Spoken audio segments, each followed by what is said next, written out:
Byron David Smith was a retired security engineering officer with the U.S. State Department who lived in Little Falls, Minnesota. In 2012, Smith's house had been robbed half a dozen times, so he set up an alarm system with multiple security cameras. Some of the items stolen by the thieves included thousands of dollars in cash, a $3,000 camera, his medals and ribbons from the Vietnam War, and a watch his father received after being a POW in World War II for nearly a year. On Thanksgiving Day 2012, Byron Smith parked his truck away from his house. He then sat in his basement with a rifle and a .22 caliber revolver handgun and waited for the robbers to arrive. About an hour later, 17-year-old Nick Brady and his cousin 18-year-old Haile Kifer began casing Smith's house. Nick Brady eventually entered Smith's home after smashing a window to get in. As Brady began descending down the stairs into Smith's basement, he had no idea Smith was sitting in a chair with a gun waiting behind a bookshelf at the bottom of the stairs. Smith had also placed a tape recorder on the bookshelf and removed light bulbs around the house so the intruders would not be able to see him. As soon as Nick Brady got into view, Smith fired 2 shots from his rifle at the teen.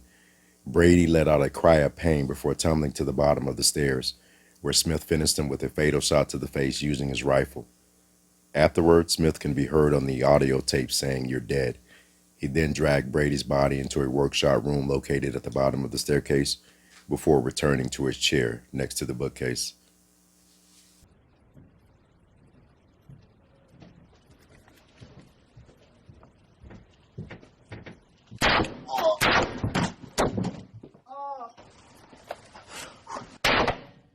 You're dead.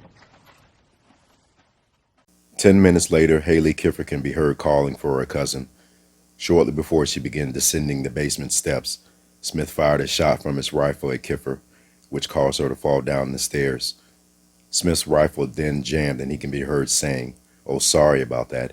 As he began to pull out his revolver pistol, Kifer can be then heard saying, "Oh my God," before she began screaming as Smith shot her 4 times in the chest with his pistol. As he was shooting her, Smith can be heard on the audio tape saying, "You're dying." He then dragged Kifer's body into the workshop. Haile Kifer was still gasping for air as Smith placed her next to her cousin, so he placed the pistol under her chin and fatally shot her in the head. In the audio recording, you can hear Smith calling Kifer a bitch multiple times and commenting, "Cute. I'm sure she thought she was a real pro."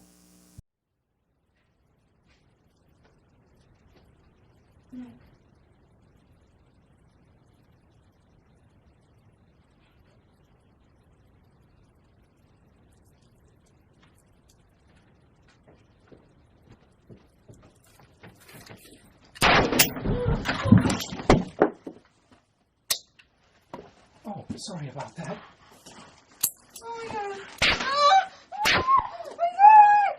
You're dying.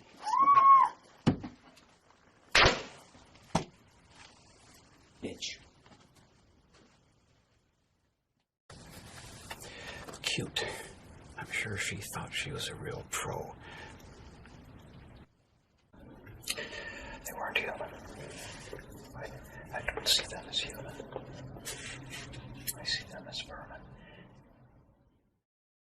Smith did not alert the police until the following day when he asked a neighbor to call them.